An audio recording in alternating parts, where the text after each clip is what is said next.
somebody will. Cause Republicans are rude and should be removed and act like they're imbecile. I say, Malcolm Nance, Trump is under Putin's control. We can Nance while Stephanie dances with the pole. Well, it's the Malcolm Nance. Oh. It's the Malcolm Nance. Looking Well, it's the Malcolm Nance. cooler than should be legal. Allowed, yeah. Legal, really. Hello, Malcolm Nance. Good morning. Hello, greetings from Lake George, New York, where I'm sitting on the lake and You are- feeling cooler than I generally should be. Yes, you're very al fresco. Listen, he seriously is the dumbest man in the Senate, isn't he, Tommy Tuberville? Listening to these people opine about what is happening in Ukraine, it just makes my head explode. Your thoughts? Well, I thought when you played that clip, I thought, man, they just go through these clips and said, what will make Malcolm the angriest? What will make him the shoutiest? This man, definitely that was one of them. This man is a moron. Okay, let's just all level the playing field here. And this is a guy who refers to himself as coach in the third person. Yeah. Right? So, which tells me the extent of his involvement in international geopolitics and war. None whatsoever. His ridiculous analogy that the Ukrainian army was a JV team playing a varsity team? No, it's not. It's like a university first-year football team playing an NFL team and winning the Super Bowl. Yeah. The Ukrainians are beating them senseless. Mm-hmm. What you're seeing, I have a new Substack coming out, which is going to give an analysis of the offensive so far, is what you're seeing the Ukrainian army push along the entire Russian line, and at some point, it's going to crack. We did this last year, but the secret of our magic success last September was 4 months of pushing along the Russian lines. Yeah. And so everyone expects to see this blitz that I took part in, right? The Kharkiv blitz. That didn't happen until we had months of pushing and losses the way that we're doing right now. When that line breaks, there will be no Russian army. There could be two massive blitzy counteroffensives coming. But how would Tommy Tuberville know? I mean, all right, he's a master of dunking Gatorade on people. What a effing idiot. I mean, here's the thing.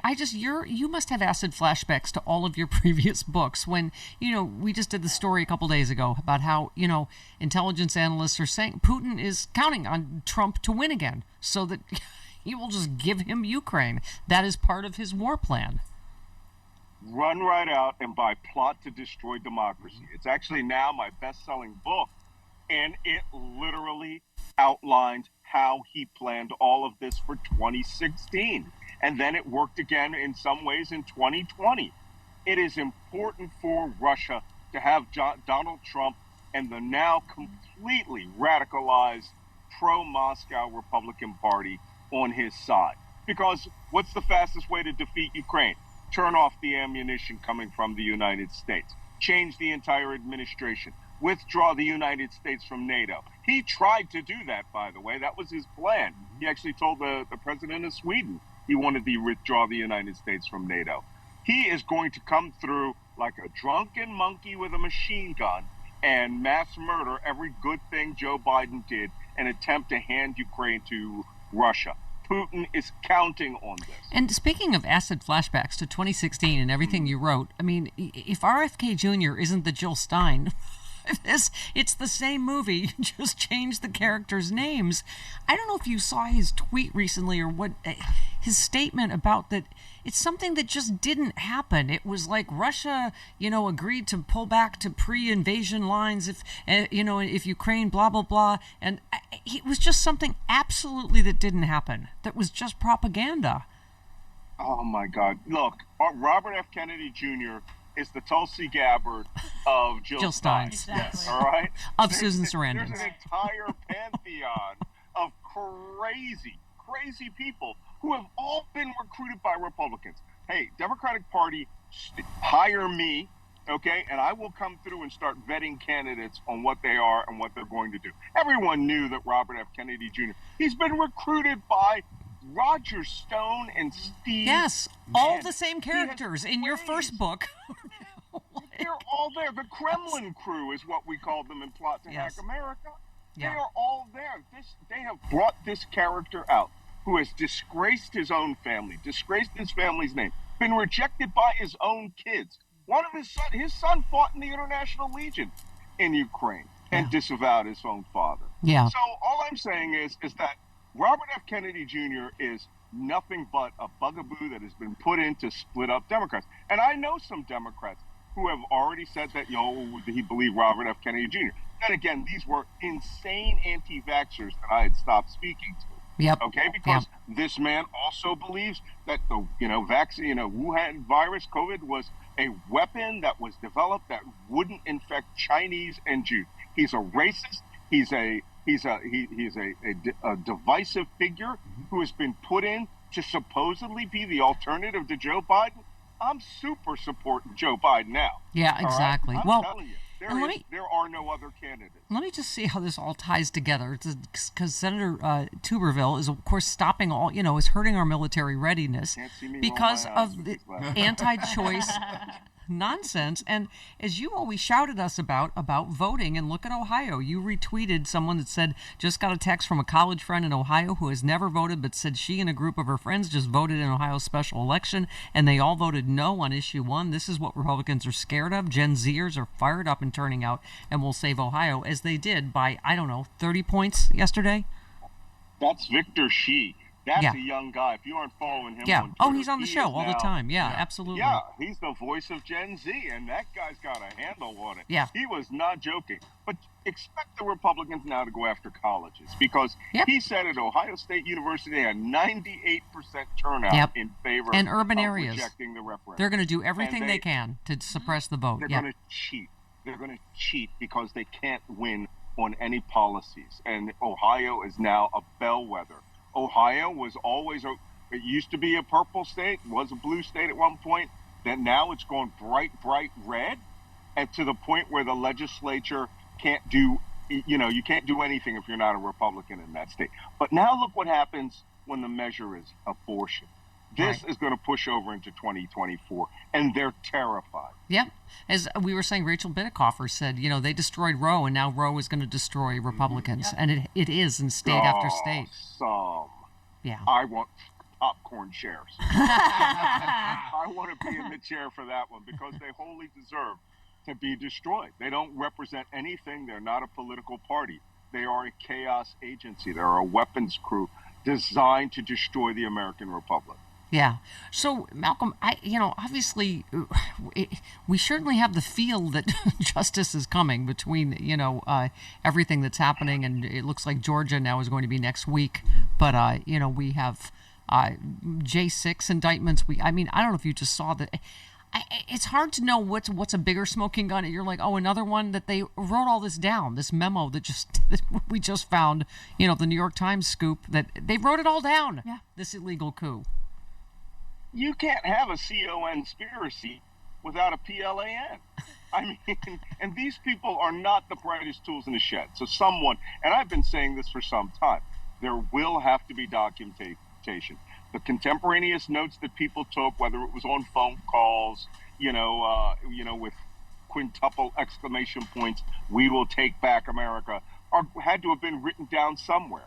It doesn't have to be reassembled by this special counsel. But now I want to call attention to my latest Substack, because I heard Vaughn Hilliard yesterday on MSNBC, or it was this morning on MSNBC, talk about going to Trump rallies, and they're now openly using the phrase Civil War. Yeah. Openly using it. And so these people have become more virulent. They're smaller, but they are definitely talking more dangerously. And my last Substack was about Donald Trump's threats, how the idiot, Scott Adams from Dilbert, essentially came right out and said that, we won't be able to stay, we'll be citizens, common citizens with people anymore. We are standing into danger. Yeah. Vaughn Hilliard today made a statement that I've been making ever since I wrote They Want to Kill Americans. And that is, there will be a precipitating event, and that these people are looking for an opportunity to do that. And I don't think it's going to come at Trump's conviction. I wouldn't be surprised if there was Meal Team 6 gravy spoons, rescue squad of big fat guys and, in khakis who are going to run out and try to rescue Donald Trump from the Secret Service. But there will be a precipitating event, and it will not be pretty. And justice will have to be defended. They were saying this on the Donald, this right-wing whack website where all the terrorism chatter before J6 was. It's called patriots.org, .com right now. Yeah. But anyway, they're saying there's open threats to, Jack Smith and the grand jury, death threats to, obviously, Fani Willis, you name it. So it definitely is a time to be vigilant, but I would say not to, what did Glenn Kirshner say? We can't be afraid to do the right thing because of how the wrong people will react. So we have to be vigilant and yet not afraid of the bullies, because that's the point of terrorism, right? Absolutely. And what we are talking about is terrorism now. Right now, it's orbiting back into my little world. There's no distinction here between domestic and foreign terrorists in the U.S. intelligence community. We just designate them by their nation, American terrorists or, state-sponsored terrorists. But we are talking about people who are plotting terrorism. And I wouldn't be surprised if over the next few months, as this story progresses, the FBI starts rolling up terrorist plots to make a point. Yeah. And the point is, you can't go around and threaten judges. You can't go around. Even with Donald Trump himself personally went after Fani Willis the other day, went after Judge Chutkan personally. Yeah. Any normal judge would have hauled him in court. You can't go with mob bosses threatening you and your witnesses. You have to make an example of them. Yeah. And I have some spare rolls of duct tape.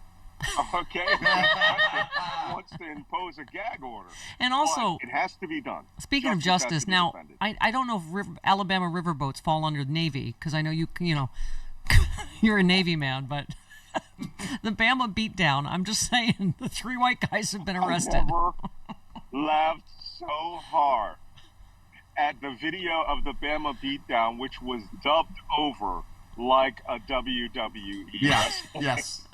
show, the one with the reference to Black Aquaman and the Wakanda Warriors. I don't know if you know this, but when my show is on Sirius XM, there is a picture of Stephanie Mills. And yesterday, Stephanie Mills tweeted about this and said she's going to do a charity concert. And I said, I sent it to Frangela, and I'm like, there is somehow our worlds have collided. We need to be at this concert. We need to be part of this show with Stephanie Mills for the Bama beatdown.